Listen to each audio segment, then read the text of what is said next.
Andy, welcome to the show. Thanks, Homer, and look forward to this. It's been a while. We were just talking earlier before we started recording, and I was like, I don't know why I haven't done this sooner. Like, you and I have known each other since probably the very early days when you guys were starting Circle. So it's been great to see that journey and finally kind of get you on the show. But first, I have to always ask, do you have a favorite quote, something that inspires or motivates you that you can share with us? There are two that come to mind. So one of them is a friend of mine, Brendon Burchard. He has this quote, which is, you gotta figure out who's the person that really needs you to be at your best today. Which I think is is always a good one. Whenever I'm having a day or there's a challenge or whatever it is, I think about that quote. Yeah. By the way, the other one, Scott Belsky shared this, but whenever you need to make some hard decisions, I don't know if you can read that. DYFJ, do your effing job. That also is a helpful one. Post it up there. Love it. Awesome. So for people who aren't familiar, tell us about Circle. What does the product do? Who's it for? And what's the main problem you're helping to solve? So Circle is really the easiest way to create a home for your community, your people. So you can do your live streams there. You can do your real-time chats. You can bring people together. You can host courses, have member directory, private messaging, drop into a video call room. But people that, tend to use Circle, they're creating membership experiences. And, it might be somebody who's got a small backyard gardening community, brings, 100 people together, up to, it could be a company like Adobe, or it could be Oprah, or somebody, really big, and everything in between. You have about, 10,000 customers, and it spans all sorts of different, types of communities. Is Oprah using Circle? She's about to be. Yeah, she just became a customer. Not, Oprah is not the one signing the contracts. It's her team, but yeah. Wow. Give us a sense of the size of the business. Where are you in terms of revenue, customers, size of team? Yeah, so we're about 150 people today. We are about $19 million in ARR right now, and so we're growing quickly. Last year we grew from about 8 million to 16 million, so we a little bit more than doubled.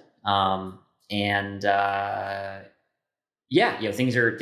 good. We're about 4 years into it at this point, so it really was about March 2020 when we started working, on the product. And then from there, we launched after being in a six month waitlist, kind of private beta period to the public in that summer. And you guys have raised about 30 million to date. And in terms of customers, you think you might actually hit a big milestone today, right? It's 4 p.m.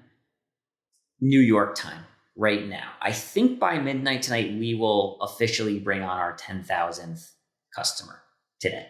10,000 paying customer. Yes. That's amazing. That is awesome. Great. So let's talk about how this all started. Early 2020 is really when you guys kind of got the show on the road. What were you doing before that, and where did the idea come from?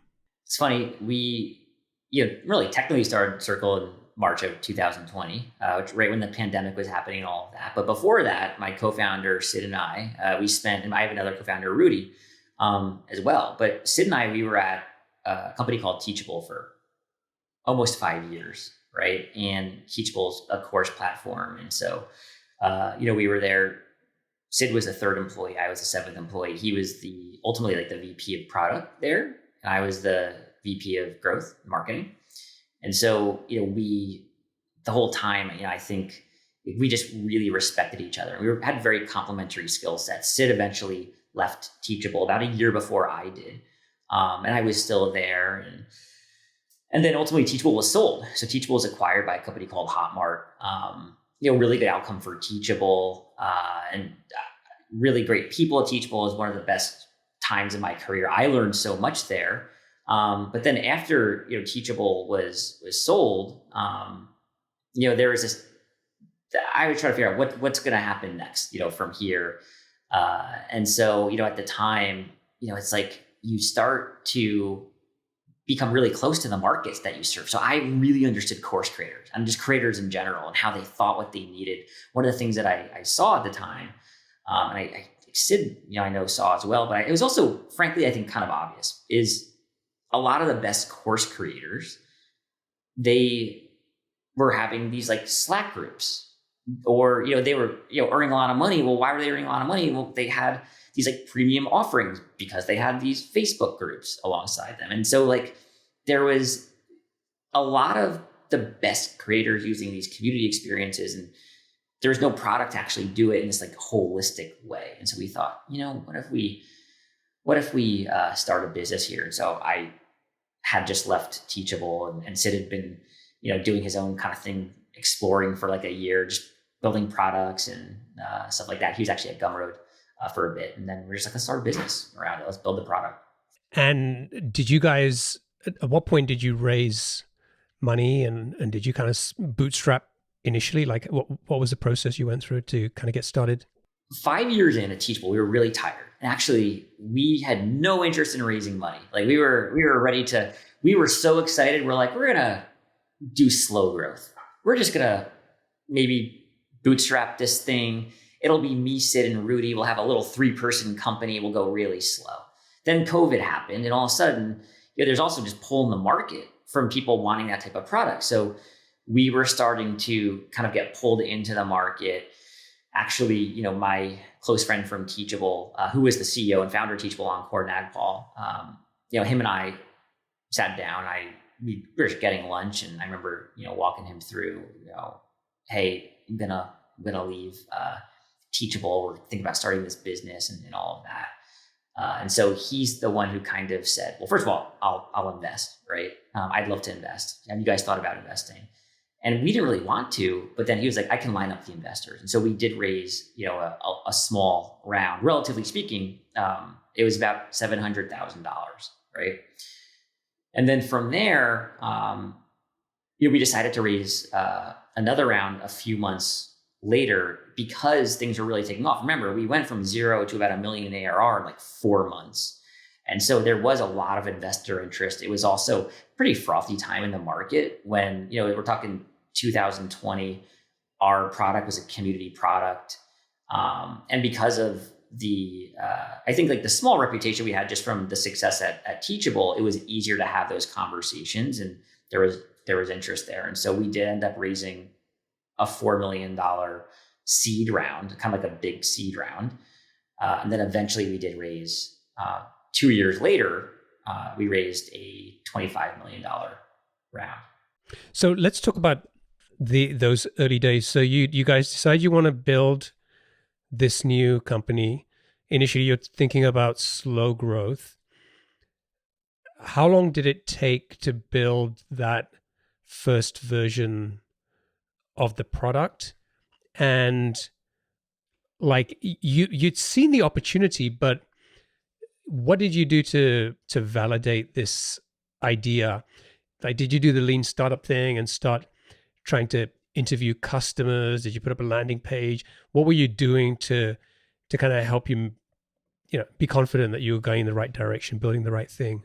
It was pretty organic early on, because at the time we'd worked with literally tens of thousands of course creators. We knew course creation, that space, so well. We knew what the folks needed, but we just had friends in the space. And so we're like, look, here's what we're thinking.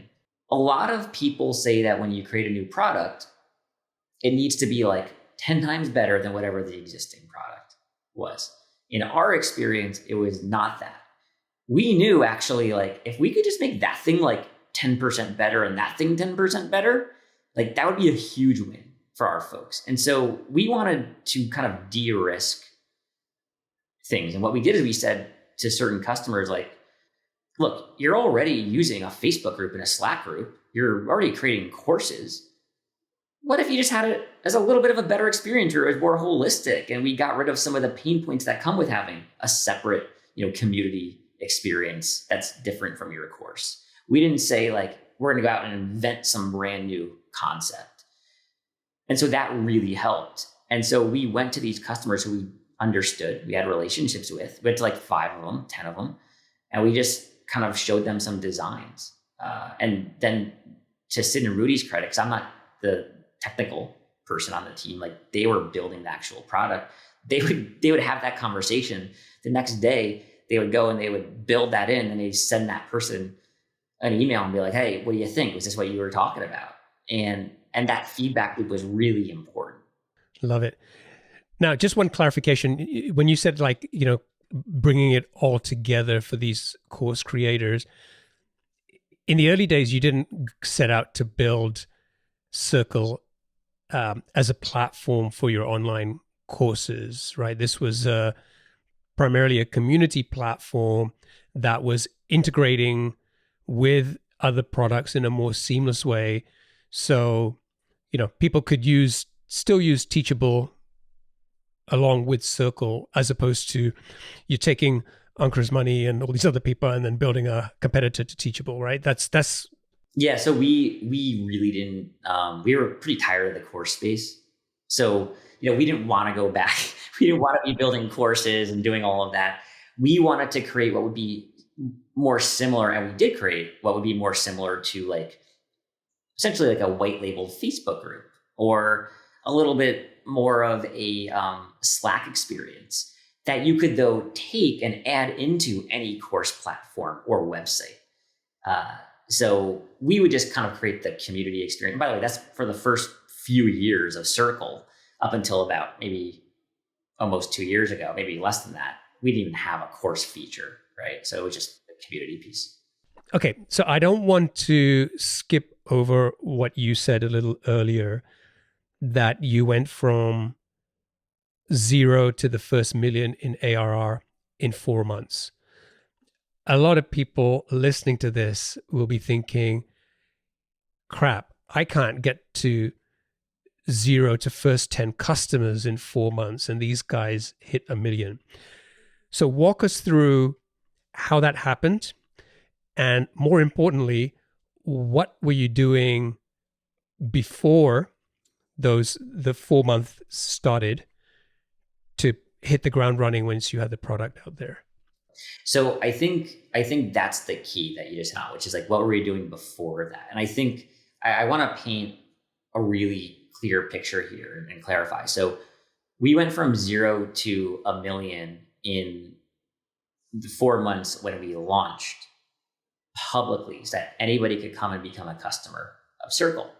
But before that, we built up a ton of demand. So we had a ton of pent up demand from like the 6 months before that. And so very tactically, here's what we did, which I think worked really well. So we created a very simple landing page. And what we didn't want to do was just let anybody come and sign up, because we were taking a ton of feedback from people. Every single customer that came through that was using the product, I literally reviewed every single email. And if it was a big name, I would reach out to them, get in touch with them. But regardless, you had to come, you had to enter your email, you had to answer a couple of questions. Then once you did that, we would say, Circle is X, number of dollars. Do you still want to like get access to Circle? And then they would fill it out. It would come literally directly to my email inbox. I would then look up, who is this person? Do they seem like a legit, good, like a customer who would actually get value from the product that we're building? Then I would send them an email within minutes, and I would actually type it out. I didn't like copy and paste. I literally type it out every single time, personalized email. And then I would say, hey, I saw that, you're able to, first of all, like interested in Circle, interested in the product, able to pay. If you're open to it, I'd love to show you the product, right? Because this was just like a demo, kind of like a wait list. And so then I would, if they would reply, and again, I'd say it's $39 a month, which not very much money, obviously, but do you want a demo? Then we'd hop on a call. I'd give them a demo. I'd show them the product. And at the end of the call, I'd say, if this seems like something that you want, I would be happy to set up your account for you. Here's a link to go pay. And that would be it. And I would just do like 10 of those calls a day. And so the question then becomes like, well, how are we getting that much demand? How are we getting that many people to come through? And what we did there was, well, first of all, I just got to be realistic here. Like there's huge tailwinds in terms of like the market. COVID was happening. People were moving online. Community was big. Already the creator space, big market. But what we did though was that we really tried to be in the conversation. So we would go and we would talk with like 5 or 10 kind of anchor customers, right? So we would use our connections that we had. It'd be somebody more influential, who we knew would be like the perfect customer. It could be like a Pat Flynn from Smart Passive Income. Eventually it was Brendon Burchard, from Growth Day in those early days. And he 3-time New York Times bestselling author. It was a lot of people who we knew if they used us, all of their customers would get exposed to Circle. All of their customers could be potential customers of Circle. And so then, there'd be like Twitter conversation. What community platform are you using? We'd go in there and our whole team would reply to every single thread. 5 of us would be in there and we would just do that all day long. And it would drive real traffic to our homepage and word of mouth. Wait, so what were you replying to on Twitter? So there'd be like a thread. It would be somebody would say, hey, what community platform are you using? And there'd be sometimes 50 people in there with Discord, Facebook groups. And we would go in and say, Circle, by the way, and we'd tag we have 10 customers. We would tag 2 of them that we knew would say really nice things about us today and happen to be active on Twitter. And then they would do that. Then people would come and they'd see that. And then they would check out our waitlist page. They'd fill out the little form. All we had is like a picture on there kind of describing what it did. Okay, so go back to the waitlist. So you're basically finding where people are having conversations online about community platforms. All of you guys are, kind of mentioning Circle and just getting it on the radar. You're doing those kinds of things to drive people to your waitlist form. They fill out the information. You're using that information to basically qualify them, both in terms of whether they're good fit, are they willing to pay this much, and then a subsection of those that you think are probably the strongest fit, you're reaching out to them, personal email, not automated reply, and then you're scheduling one-on-one demos with these people. I think a lot of people listening to this will be like, okay, I get it. That doesn't sound that hard. I could do it. One of the differences with what you guys were able to do was the amount of effort you were willing to put in to make this thing happen. And I think the best way to explain that to people, maybe just so they can understand that, is just tell us, how many demos roughly did you do in the first year, one-on-one demos with people? About 1,500 demos. Which is like basically spending all your day, every day, doing a lot of demos. Yeah. And actually, it was about 1.5 years. And I want to emphasize this point because if you had to ask me obviously there's a lot of things that got Circle off the ground in the early days on the product side, on the go-to-market side, what I had the most control over. The thing that truly made a big difference that is not obvious at all to any outside onlooker is that we had great word of mouth. But why did we have great word of mouth? It is because somebody would come in interested. They would get a one-on-one demo with me for 30 minutes or 45 minutes. I would do 8 or 10 of them a day. And so then they've had an experience literally with the people building the product. And so it's just such a great way to get introduced to a company, to a product, to a business.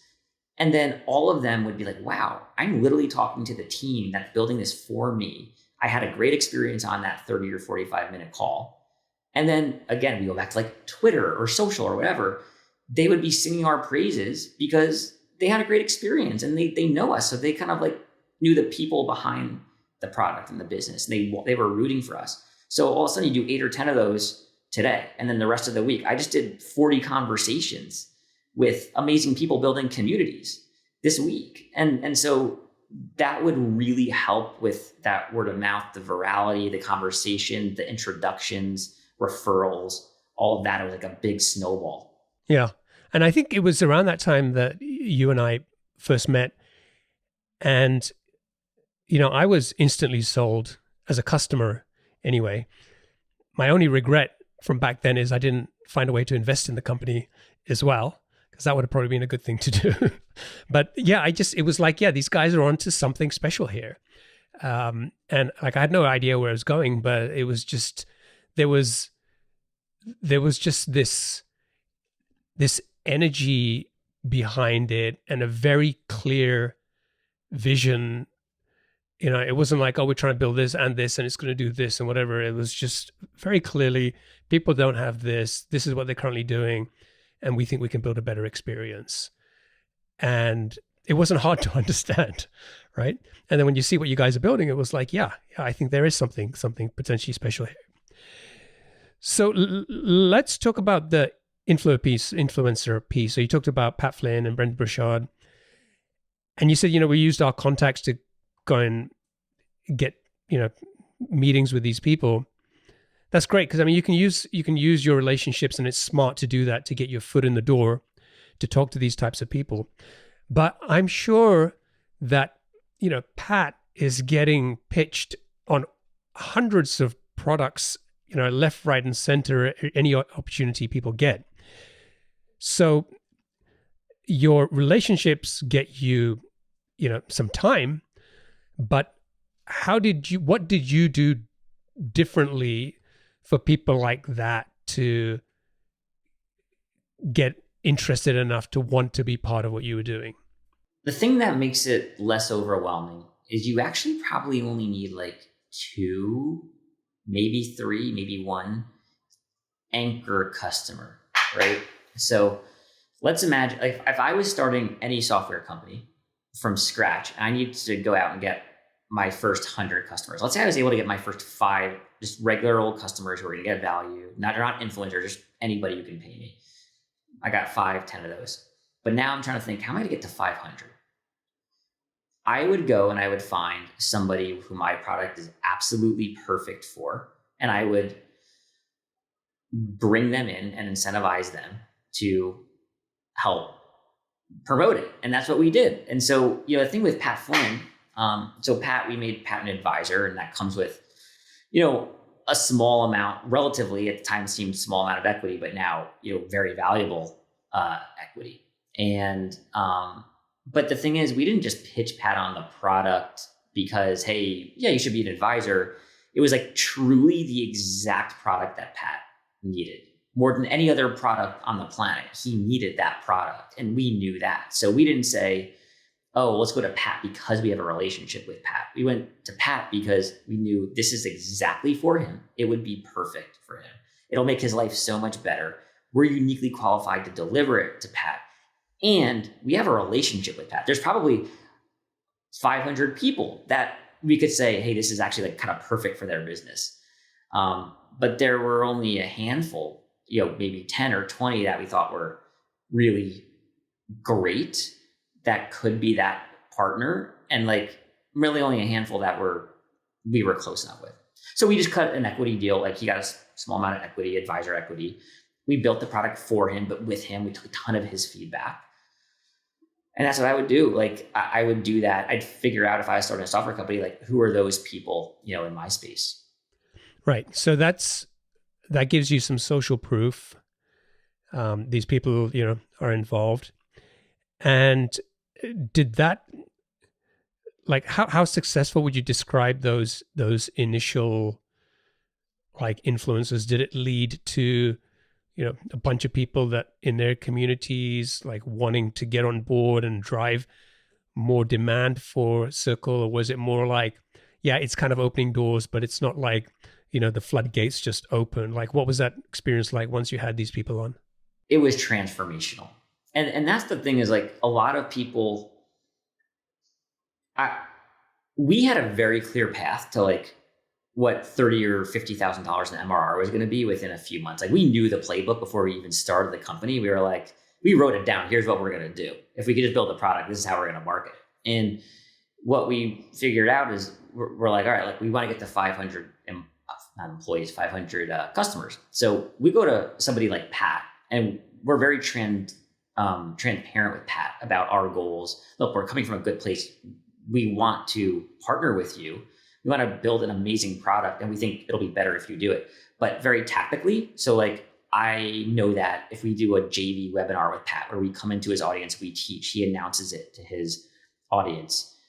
I think that alone drove 300 customers right there for us. Just one webinar, teach, have hundreds of people live or 1,000 people live, then follow up, over email, say, hey, come join Circle. Pat also tells his story of how he's using Circle, create like a little mini course and some training and content around it that was very like timely for his audience that was just going to be joining Circle. That's a few hundred customers right there. And then, create some co-branded content and things like that.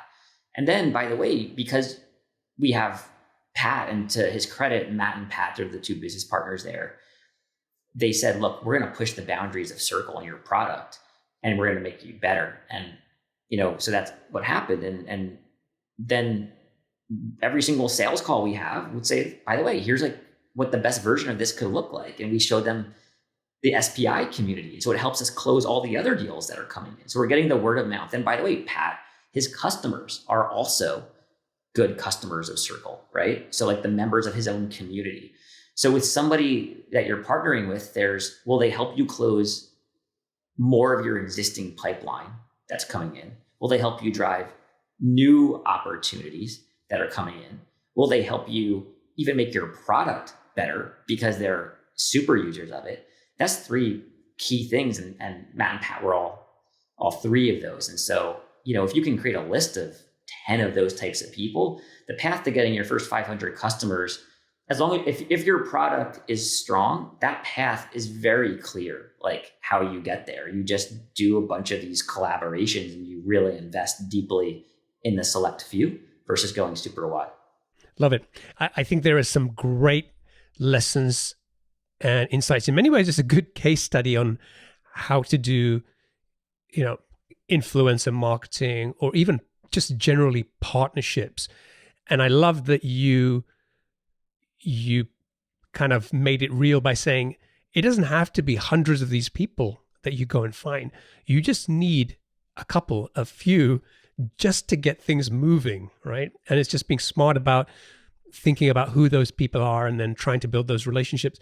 And then in an ideal world, it would be like once you set out to build the product, like start finding those people and building those relationships before you've done anything else, right? Because 6 months down the line or whatever, it's going to be a much better, easier conversation than reaching out to them for the first time when the product is done and you're like then now trying to sell it and everything. So I think great lessons there. At the same time, there were also situations where working with these types of influencers didn't work out. And there are a couple of examples that you shared with me. You don't want to mention names, it's fine. I don't think we don't have to do that. But tell me about what happened and, generally why it didn't work out with everybody. The first thing is it's pretty high stakes, right? Like we are not selling a toaster oven. We're selling your community platform. For a lot of people, they're running their entire business on Circle. And so like our team, we take it as a big responsibility because it really is. And so the, there have been moments we talk about 1,500 demos.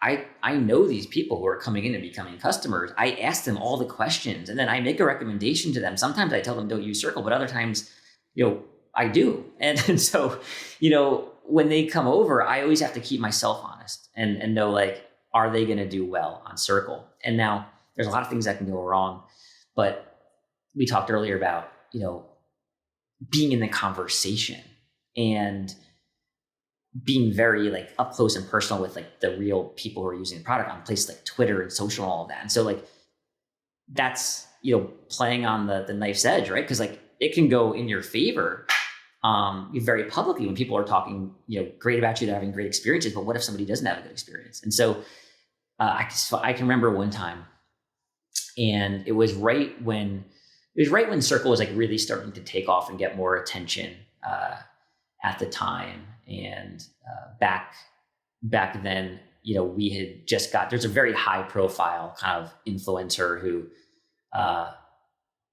signed up for Circle, moved their community over to Circle, and they had like a Slack group, and the Slack group was like very active and people loved it, but the guy running it, he hated it because it was just madness, couldn't control it. And Circle's known for having really calm communities, and so moves it over. Makes a nice announcement about, I'm moving over to Circle. And by the way, that's what we love, because everybody talks about, the move, and people see that, and that's what creates that brand. The reputation, your brand is your reputation, and the reputation helps. So all of that's great, but you really have to deliver. And what happens if somebody fails? What happens if people come over and their members have a worse experience, or the community becomes a ghost town, or something happens where like when they do the migration, there's some technical issue or whatever it is. There's a million things that can go wrong when we're talking about something as dynamic as a community. And so I remember one time, all of a sudden I wake up, in the morning, I have a text on my phone from Sid, and it was my co-founder Sid. And it was just, it was yikes. And then a link to Twitter. And by the way, I get those all the time. And normally it's just some random Twitter thing, or, it has nothing to do with us. And it was a long link to a blog post about why I'm moving off of Circle and how bad of a decision it was for me to make that move. And that was really painful, because actually I was a huge fan of that person, like the work that they did. Right. And so, then you have to kind of like dig down and really be honest with yourself, like, where are the valid points here? And like, how can we learn from this to make the product better? Like, you got to take that stuff, really seriously. And we do. To add on to it, I remember, one of my, I don't know him personally at all, but somebody who I've always been a fan of is Gary Tan. Now he's the president of Y Combinator. I remember one time somebody, I think I've followed him on Twitter forever, and I always like consuming his stuff. But I remember one time he writes, he took a screenshot. It was a screenshot, and it said something along the lines of like, I never understand why people do this or whatever. And it was referring to, it was a screenshot of our product, and like some product design decision or something like that. But I was just like, man, Gary Tan is not a fan of the product today, and like, that stuff is not a big deal in the grand scheme of things. But it's like, you're very out there when you build a product for people, especially when you build a product that's serving SMBs and a lot of people. There's a lot that can go wrong, and so it's a two-way street. In terms of that first person and realizing that they were moving off, and not only they were moving, but they had told the world about how much your product sucked and they were moving. Like, how did that feel? What did you used a term that you said you did tell me what it felt like? Yeah. So, it's a punch in the gut, right? Like the feeling that you get, there's a couple feelings that come over you. So, the first one is you let this person down. And because their business, again, business relies on Circle. The other one is, where my head always goes is also the team, like our team, because they take it very seriously too. So I know if I'm feeling something, they'll feel it too. And then the other thing is like, we got to learn from this. Like, if somebody else had this experience, if this person had this experience, like, who else is having this experience or about to have this experience? Yeah. But so, yeah, it's deflating in that moment. Very, deflating. Yeah, you start thinking like, who else is writing a blog post at this moment, right? That's going to go out tomorrow or next week or something. Yeah, yeah, exactly. And I think Gary Tan, it was probably like, for him, it was probably like nothing, right? It was just a tiny comment on some random thing. But it's like someone once described to me, like whether, when you're a leader or, someone in a position of influence, right? Like you, like these cogwheels that are connected, right? And you're like this big cogwheel and you turn like, 1 degree. But the knock-on effect is that there's a tiny cogwheel somewhere which is kind of spinning because of what you just did, right? And it feels like that, where it's like, it wasn't a big deal, right? But you're probably like, what the hell, right? This is, it's, and I think you had a fair amount of customers at that time, and it's still like that's the one thing, you can't help but focus on. And look, and I'm sure, like, actually, I think Gary Tan was probably right. It was probably like some, crappy design decision or something like that. So it's totally right. Yeah. And it's just part of it though. And I think, more so to Sid and Rudy, my co-founder, to their credit, like we are upfront and personal on calls with customers every single day. And so, we know what people's experiences are, to the good and the bad. We know all of it. And you kind of just have to address it head on, because otherwise the product is not going to be good enough. Customers aren't going to get enough value. They're going to churn. And what are we all doing this for? It's easier now to have the hard conversation up front and solve the actual problems than to like wait and let it stack up and have to deal with like 10 hard conversations later. All right, let's talk about growth beyond the first million. So when we think about like getting to like the first 5 million in ARR, I think you guys started to get a rhythm. You started to get more methodical about the way that you were growing. You started to get really good at forecasting your growth. And tell me just a little bit about like, what that was, how you got to that point. And then then we'll go on to the whole lack of sales experience and what you did with that. The thing about our software company specifically is that, we do have a self-serve motion. Most people who come in, they create a free trial and then they convert. And so, for us, our business has been pretty predictable since the early days. But, for me, I really like to feel like I'm in control. I hate not knowing where the revenue is going to come from, what our growth is going to look like. And I have other leaders on our go-to-market leadership team who, I think it's a good thing, they all feel the same exact way. They really want to know that they're in control. So for us, what we do is we actually have like a weekly revenue meeting every single week. We've had this since probably about $1 million or so in ARR, where we look at our full funnel. How is our pipeline doing? Are our leads, closing? How much time is it? Of those leads who come in and convert, are those customers getting value? How many of them are expanding their accounts? We look at the different initiatives that we're doing, and are they all on track? If there's anything that's off that's going to drive revenue like 3 months from now, we want to know ASAP. And so we just copied Amazon's weekly business review, which is essentially the whole point of the meeting. You can just Google it, Amazon weekly business review, and you'll see how they run it. But essentially the whole purpose of the meeting is to figure out, are we on track to hit our revenue targets or not? And if we're not, each functional leader should be able to say, like, my area, just business as usual, things are good, we don't have to talk about it. But if things are off in my functional area, I need to know why they're off. I need to identify why they're off. And I need to go through the diagnosis. And then I also need to basically say, hey, here's how I think we're going to fix it. I need to come to that meeting prepared. So we do that just to feel like we're always in control. We're always ahead. We're never surprised if we're tracking to miss a number. But the channels, word of mouth is really key for us. It was since day one.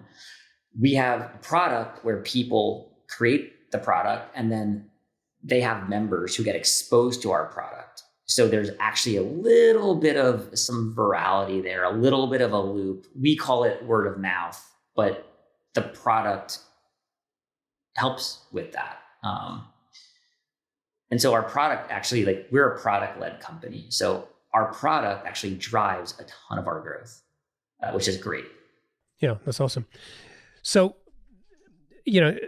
typically when you look at a company of this size and, chief revenue officer, not always, but mostly, I've seen they tend to come from a sales background, although, your role is much broader than that. How much sales experience did you have coming into this? The chief revenue officer role, I would say like a third of the time, it's like a marketing leader. Maybe 2/3 of the time, it's like a sales leader, typically oversees sales, marketing, customer success, rev ops. Sometimes it's at like a very sales oriented company. It's literally just like a sales role, right?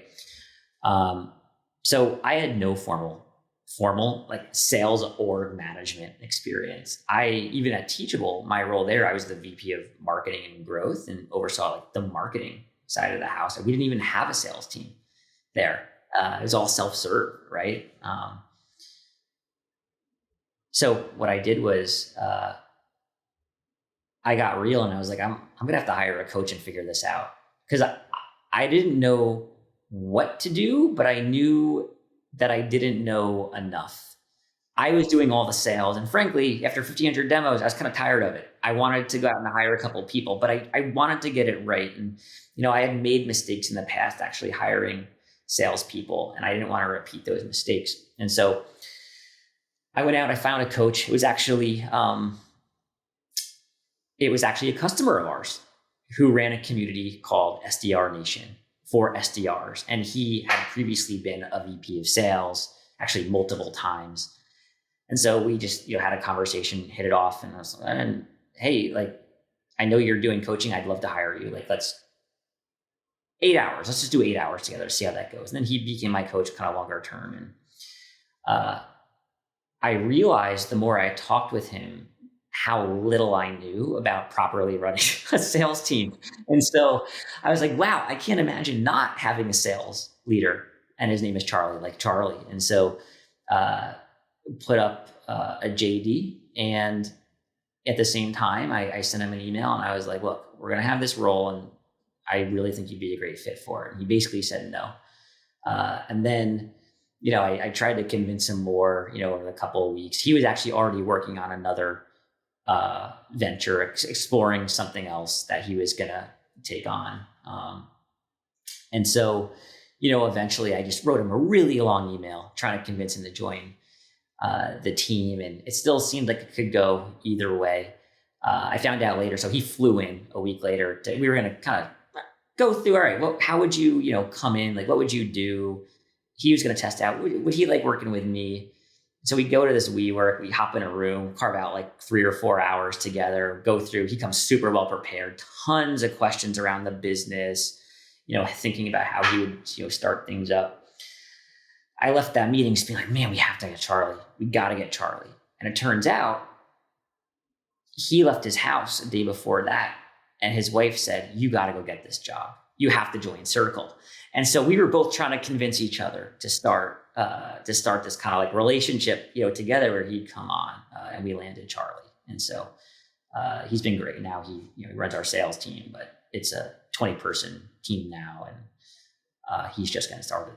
Love it. It's a great story. We're going to have to wrap up in a minute. Just briefly, tell me, like, you said you were at about 19 million in ARR. Last year, you were at about 8 million. What's driven this dramatic growth? And I think you mentioned that it was mostly expansion revenue, but just give us a sense of like the kinds of things that you've been doing to drive that kind of growth in a relatively short period of time. So I think when you want to grow, at a venture scale rate, and we'll say at like this stage, we'll say it could be 70%, it could be 100% plus 150%, right? For us, we wanted to double last year, 100%.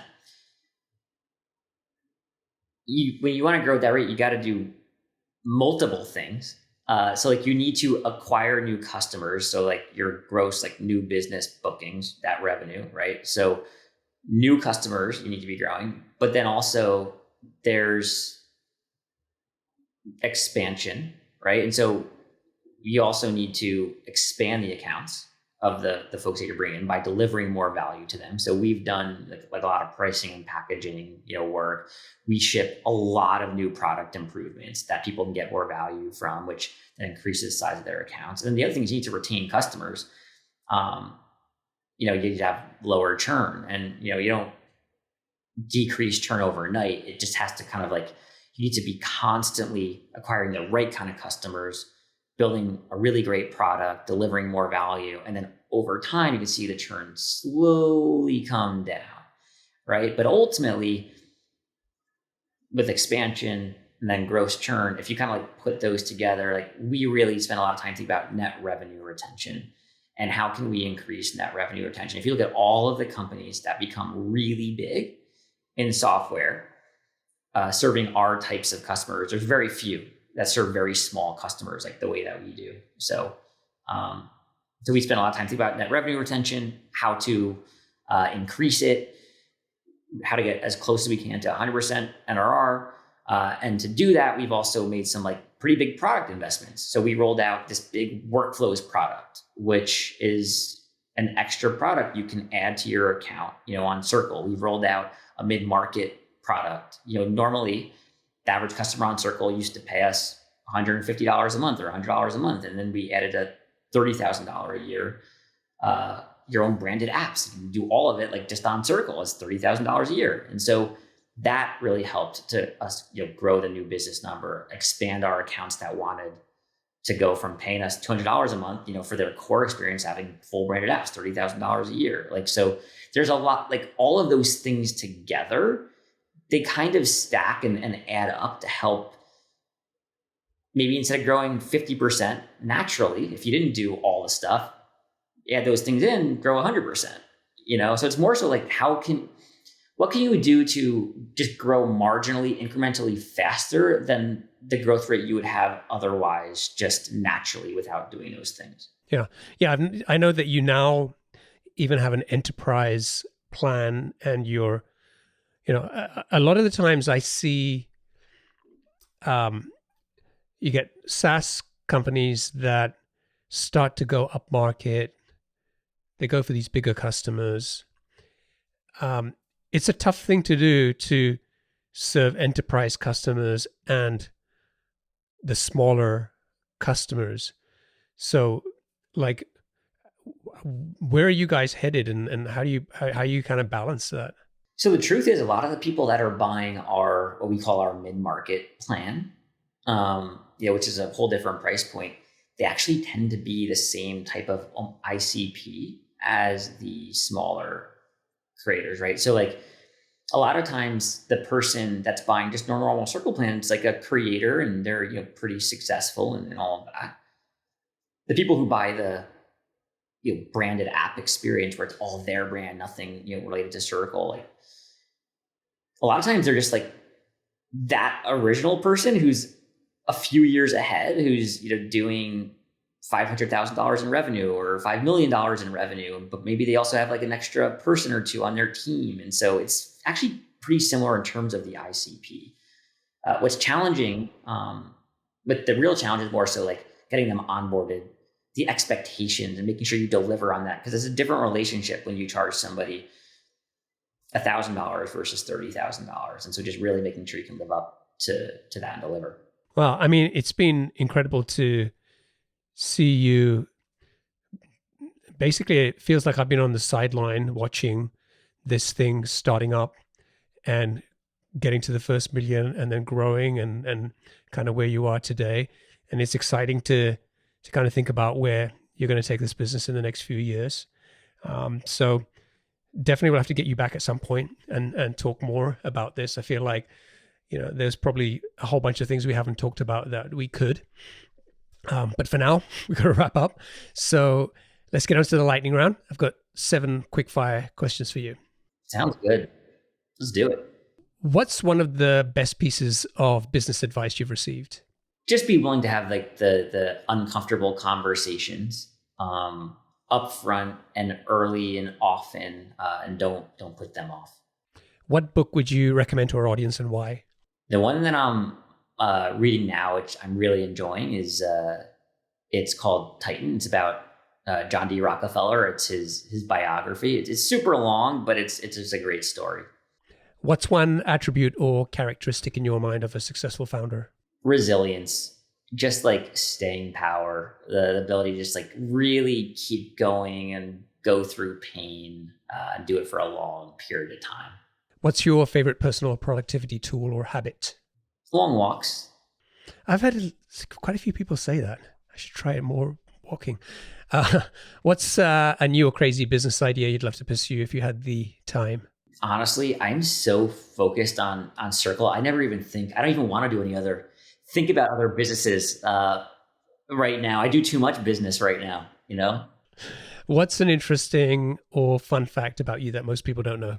I played a lot of too much online poker, competitive poker, higher stakes poker back when I was 18, 19. And finally, what's one of your most important passions outside of your work? I love going to cities like New York and doing a bunch of research on like the streets and what were like interesting locations there and kind of like understand like the history of some of these cities. I started a little app company, which basically you would do scavenger hunts through like cities and zoos and aquariums, and it'd be like a game because it was a hobby of mine, passion of mine, understanding like what was happening in the city like 200 years ago. Yeah. And these days with AI, you can probably see it as well, right? Yeah, totally. All right, Andy, thank you so much for joining me. It's been a pleasure. If people want to check out Circle, they can go to Circle.so. And if folks want to get in touch with you, what's the best way for them to do that? Yeah, so you can find me on Twitter. It's just Guttormsen. It's my last name. And just feel free to reach out anytime. It's just my email is just Andrew@Circle.so. But Omer, just really appreciate having me on. I feel like we could literally talk for hours and it would be a blast. So thank you. It's been a pleasure. Thank you so much. Always great to catch up with you. And I wish you and the team the best of continued success. Thanks so much. Yeah, good to catch up. It was fun. Cheers.